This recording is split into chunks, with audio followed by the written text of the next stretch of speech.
The World Gold Council's recently released Gold Demand Trends Update forecasts that the precious metal will remain robust during 2010 as a result of accelerating demand from India and China, as well as increasing global investment demand driven by continuing uncertainty over public debt and economic recovery.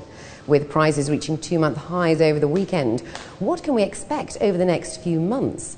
To discuss this, we're joined by Rolf Schneebeli, CEO of Gold Services AG and former regional head of the World Gold Council.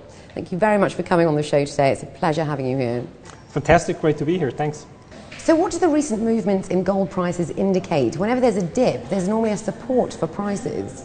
That is definitely true, yes. I mean, when you look right now at the short term, whenever the gold price drops slightly, you see immediately a physical demand kicking in here in the Middle East, but also in India, which, as we know, is the largest gold consumer.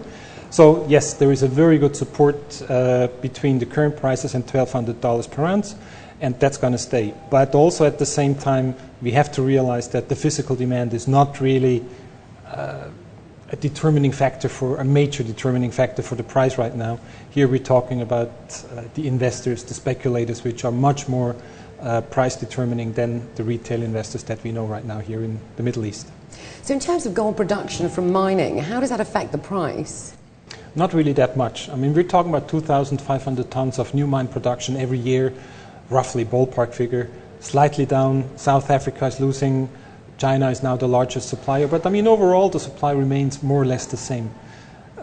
We have to realize that the price right now is much more driven by demand, and demand by investors, demand by retail jewelry clients, and that is much more, that is absorbing much more than anything that's going on in the market from the supply side.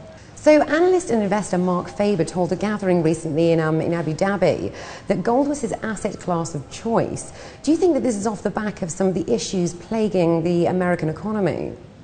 I'm very much in agreement with Mark Faber. I mean, besides the fact he's always referred to as Dr. Doom, I'm very positive, I should say.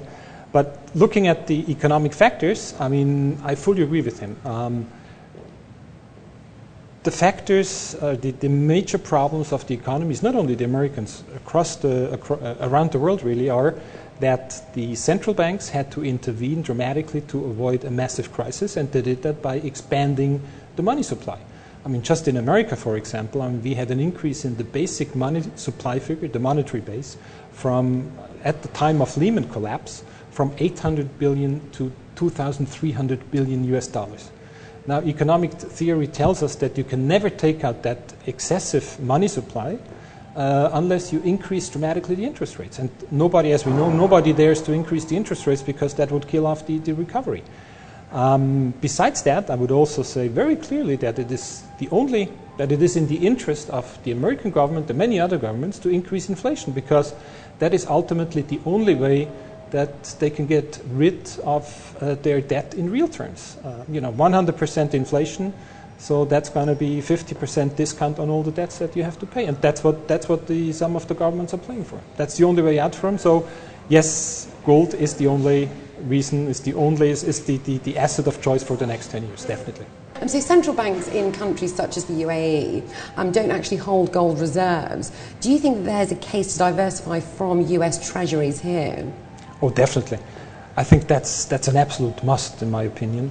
There are only, to just expand a bit on that one, currently there are only about 3 asset types that central banks can hold really for assets, because an asset that the central bank holds must be liquid, must be universally recognized, and must have a depth in market.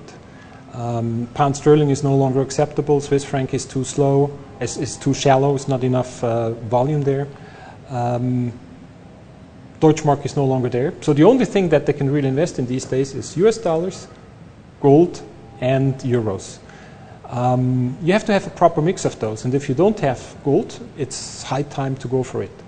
What we have seen in India recently, when India bought 200 tons from the IMF, that's going to be repeated. And a lot of central banks who currently do not hold gold, they will come back. They will certainly shop for gold. So could we expect the IMF to sell gold? As you mentioned, they sold to India 200 tonnes last November. I mean, if they are selling, what sort of countries do you think might be shopping, so to speak? Well, first of all, let me say that I think it was one of the most stupid things that the IMF did, selling some gold. There would have been other possibilities as well to come up with some more cash. So I certainly hope for themselves that they would not be selling more in the future. For the central banks who should be buying, yes, I mean, you have a lot of the Gulf states, GCC, a lot of the Asian countries as well. I mean, look at China, look at probably in the future Vietnam, Thailand, all these kind of countries. They really need to buy and add up on gold. They need to diversify their money reserves. That's very clear. Well, it's been a pleasure to have you on the show today. Thank you very much for joining us. Thank you very much. Brilliant. Thank you. Well, that's it for this episode of Inside Business. You can contact us by writing to ib@city7tv.com. Alternatively, you can join us on our Facebook page. But for now, from all of us on the business desk, thanks for watching.